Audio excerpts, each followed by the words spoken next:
Olá pessoal, hoje contarei a história desse carinha aqui, representado por esta miniatura da coleção do meu filho João Pedro, um Hot Wheels do icônico Ford GT40, um carro que marcou época e desperta paixões até hoje. Antes de começar, peço que se inscreva no canal e ative o sininho, para ser avisado sempre que for publicado um novo vídeo. Então, vamos ao vídeo.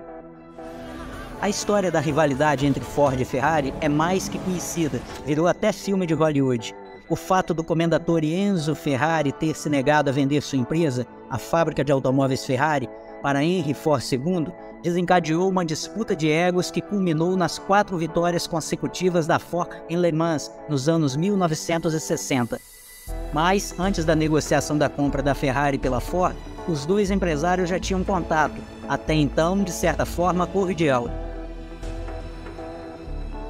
Henry Ford II era filho de Edsel Ford e neto mais velho de Henry Ford, fundador da Ford Motor Company.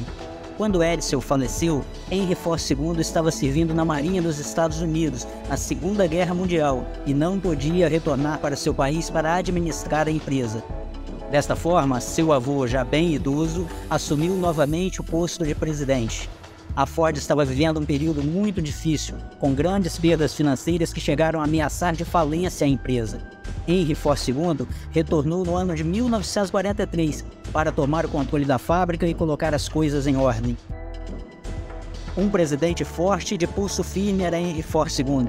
Com políticas agressivas e uma grande reestruturação, conseguiu trazer estabilidade à empresa e manter-se na posição de líder controlador pelo resto de sua carreira no comando da Ford. Com a Europa se recuperando da guerra, o mercado automobilístico, que ficou estagnado por anos, também estava em recuperação, e a Ford viu a oportunidade de entrar no nicho dos carros esporte europeus. Algumas conversas surgiram com Enzo Ferrari para a Ford II conhecer o mercado e sondar as possibilidades. Conta-se que Enzo deu de presente para Henry um Ferrari 212 Intermarchetta com carroceria Touring, um dos primeiros carros de rua que a Ferrari produziu. Tanto o mercado de carros de passeio como o automobilismo europeu eram de interesse de Henry Ford II, e adquirir uma empresa consolidada em vez de criar uma nova divisão da Ford Motor Company era de seu interesse, e a Ferrari era a melhor opção. As negociações foram avançando com o tempo. Porém, na fase final das negociações, Enzo Ferrari começou a mostrar insatisfação. O italiano queria manter total controle sobre a equipe de competição, mas a Ford queria colocar no contrato que não seria permitido à Ferrari correr nas 500 milhas de Indianápolis, pois a marca americana não o queria como competidor nessa importante prova. Enzo Ferrari resolveu então cancelar o negócio, o que deixou Henry Ford furioso e sedento por uma vingança que desse uma lição no italiano. Ford logo percebeu que o que mais doeria em seu agora rival seria uma derrota dentro de uma pista de corrida, de preferência no continente europeu. Como a escuderia de Maranello vinha dominando a prova das 24 horas de Le Mans no início da década de 1960, ficou claro para a Ford que um grande triunfo naquela prova teria um bom retorno de marketing e seria um tapa na cara da Ferrari. Pessoal, quero deixar bem claro que sou fã de carteirinha das duas marcas, tanto da Ford como da Ferrari. Continuando, derrotar publicamente a Ferrari era o objetivo de Henry Ford II, e o melhor jeito para se fazer isto era atacando diretamente o grande orgulho de Enzo, seus carros de competição. Com pouca experiência em carros para longas corridas, Henry Ford optou por fazer uma parceria com gente mais experiente. Colin Chapman foi consultado para elaborar o projeto do carro desejado por Ford, mas como estava totalmente focado na sua equipe de Fórmula 1, a Lotus fez o orçamento do projeto com custos absurdamente altos, justamente para ser rejeitado, e foi o que ocorreu. A Lola Cars, da Inglaterra, acabou sendo a escolhida para esse projeto. Eric Broadley, jovem e promissor engenheiro e chefe da Lola Cars, já tinha um projeto correndo que era similar ao que a Ford pretendia. Era o Lola Mark VI, também chamado de Lola GT, que utilizava um motor V8 do Ford Fairlane e um câmbio transeixo colote montados no centro do carro. O Lola GT era bem avançado para sua época, com monobloco de alumínio e o conjunto motor-transmissão fazendo parte da estrutura, com a suspensão traseira fixada ao câmbio, como nos carros de Fórmula 1. O desempenho do Lola GT em 1963 chamou a atenção de Henry Ford II, em especial em Le Mans, onde ia bem quando uma falha mecânica causou um acidente que tirou o carro da corrida. Não foi o carro vencedor, mas mostrou-se suficientemente bom para atrair a atenção do mandatário da Ford. Eis aí o caminho para vencer a Ferrari nas pistas de corrida. Ford II contratou os serviços de Brodley, engenheiro e chefe da Lola, por um período de tempo para projetar um carro de corrida de ponta, sem se preocupar com os custos envolvidos. O importante era vencer Enzo Ferrari, que até então tinha uma sequência de 4 triunfos em Le Mans, 1960 a 1963. Junto com Eric Brodley, da Lola, estava uma equipe de profissionais altamente qualificados, escolhida a dedo, como John Ryer e Roy Lang. John Ryer foi o chefe de competição da Aston Martin. Com ele no comando da equipe, Carroll Shelby venceu em Le Mans de 1959, junto com Roy Salvadori. Mais tarde, John Ryer seria mais conhecido como o homem da equipe Gulf Racing, o lendário patrocinador dos carros azul claro com laranja. O Lola Mark VI GT seria a base do novo carro de competição da Ford. Diversas soluções do Mark VI foram incorporadas ao projeto novo, como o motor Ford central traseiro, a estrutura monobloco e a famosa forma de abertura da porta com um recorte no teto para facilitar a entrada e saída do carro rapidamente durante as provas. Nascia assim um carro fantástico, um GT com desenho arrojado e soluções de engenharia de alto nível. O novo carro parecia promissor. O motor V8 de alumínio do Ford Fairlane com o câmbio colote eram basicamente os mesmos do Lola Mark VI, com algumas modificações para a nova estrutura do carro. Com linhas fluidas, o Ford GT era largo e baixo. Baixo a ponto de ter apenas 1,02 m de altura, ou 40 polegadas, daí o nome GT40. No ano de 1964, os testes no circuito de Le Mans não foram nada bons para o novo GT40. A aerodinâmica do carro apresentava problemas. Em alta velocidade, o perfil da carroceria gerava uma força de sustentação que erguia o carro do chão, o contrário da tão desejada downforce, que gruda os carros na pista, aumentando assim a estabilidade. Os carros sofreram alguns acidentes por conta disto. Também ocorreram problemas de aquecimento do motor e com a transmissão colote. A Ferrari venceu novamente neste ano e foi um duro golpe contra o investimento e o ego de Henry Ford II. A convivência de Eric Brodley e John Ryer com Henry Ford II não era simples. Todos eram extremamente exigentes e precisavam de resultados. Eric Brodley tinha a Lola para manter ativa. John Ryer queria ter uma equipe competitiva e com seus carros bem tratados. E Henry Ford queria acabar com a hegemonia da Ferrari a qualquer custo. A metodologia de trabalho dos três não combinava. Como consequência, a Ford passou o programa do GT40 para Carroll Shelby, o texano que levou o nome da Ford para o mundo do automobilismo com o carro Cobra e com os motores V8 de 289 polegadas cúbicas ou 4,7 litros.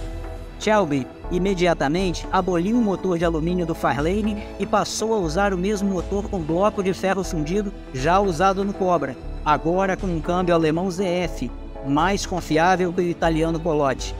Algumas variações do Ford GT40 foram construídas, até mesmo carros com carroceria tipo Roadster, sem teto, assim como a Ferrari. O chassi dos GT ainda era fabricado na Inglaterra, mas os primeiros carros que Shelby colocou as mãos eram os primeiros carros feitos por Eric Brodley. Foi em cima destes carros que os trabalhos começaram. A expressão de Carroll Shelby, "não há substituto para polegadas cúbicas", provavelmente ficou mais conhecida em 1965, quando, em paralelo aos GT40 com motor 289, a Ford teria o chamado Mark II, equipado com motor de 7 litros do Ford Galaxy. O GT40 de Eric Brodley precisava de melhorias em diversos aspectos, e a aerodinâmica era uma delas. A Ford estava bancando todo e qualquer custo necessário para que seu carro fosse competitivo. Um teste especial e fora dos padrões da época foi executado na pista de Willow Springs, um dos poucos locais nos Estados Unidos que tinha características parecidas com Le Mans. Engenheiros e técnicos da empresa Aeronotronic, divisão espacial da Ford, realizaram diversos testes e medições com equipamentos de alta tecnologia no GT40. Ken Miles e o engenheiro Phil Hamilton, dois dos maiores nomes envolvidos no programa do GT40, tendo como base os resultados das medições da Aeronotronic, modificaram a aerodinâmica do GT40, visando melhorar o arrefecimento e reduzir o arrasto. Também trocaram as rodas raiadas por rodas de liga leve mais largas, adequadas para usar pneus maiores. Peso era um dos pontos a serem melhorados no projeto do carro. As rodas raiadas eram mais pesadas e os pneus estreitos faziam o carro escorregar muito. As rodas de liga leve com largos pneus Goodyear fizeram uma grande diferença. O peso do carro foi diminuído e a suspensão teve quase todos os componentes modificados. A confiabilidade do conjunto mecânico precisava ser melhorada a qualquer custo. O motor de alumínio do Fairlane já tinha sido substituído, mas o câmbio colote ainda era um problema.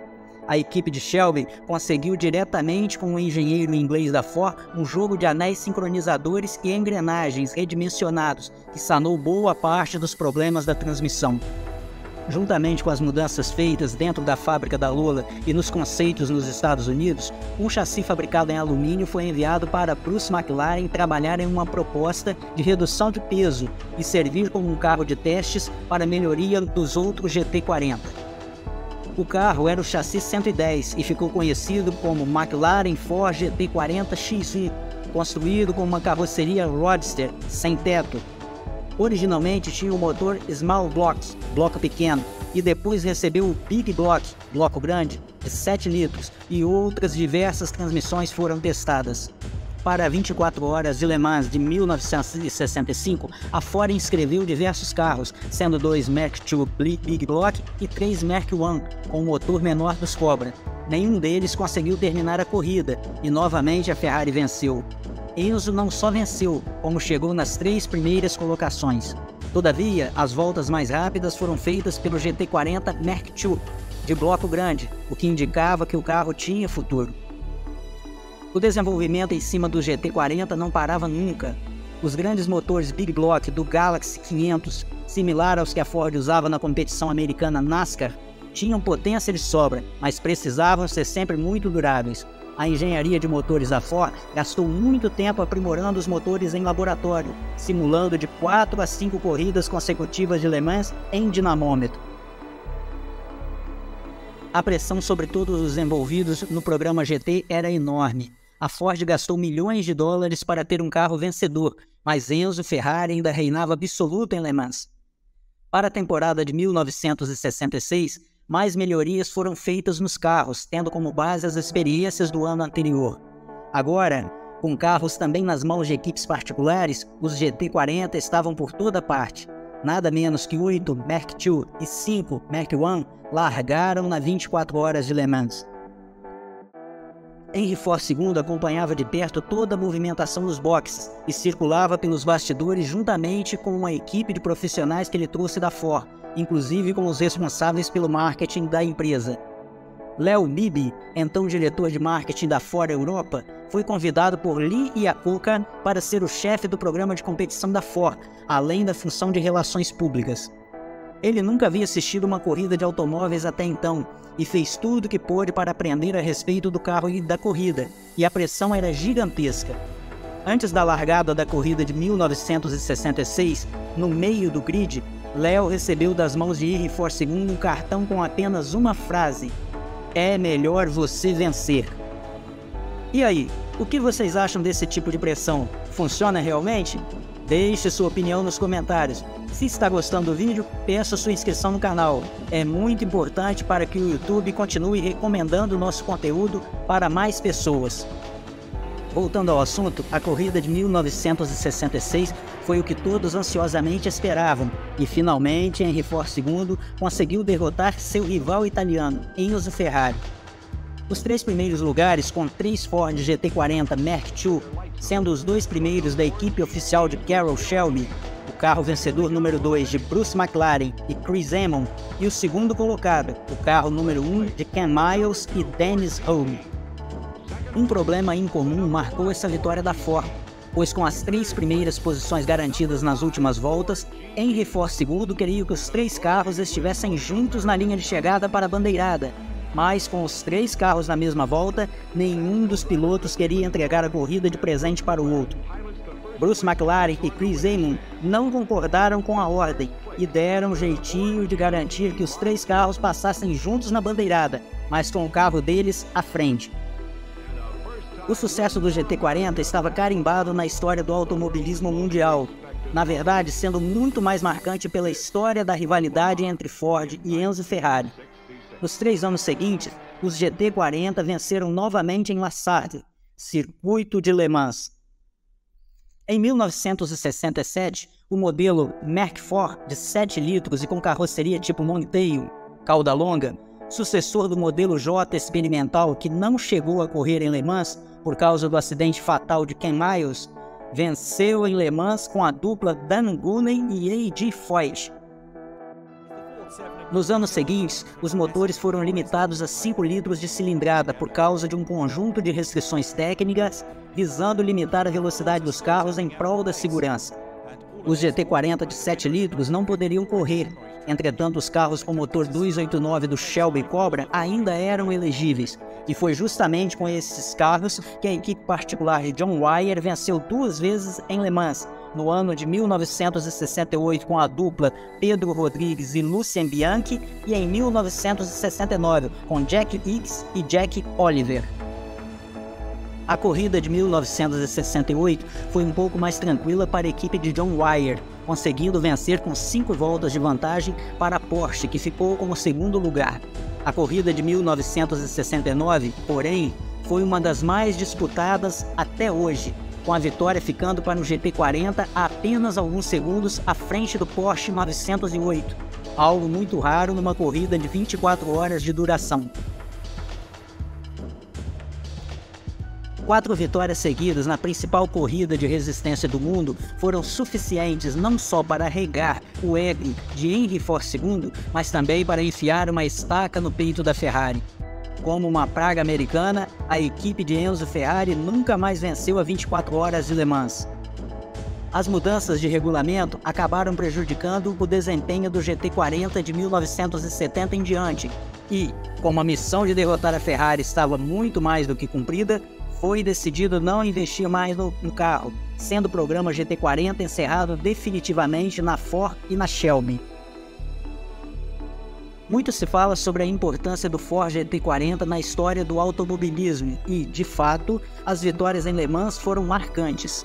Mas até a chegada à vitória em 1966, muito trabalho duro e vários problemas acompanharam o lendário GT40, que ficou conhecido como o matador de Ferraris.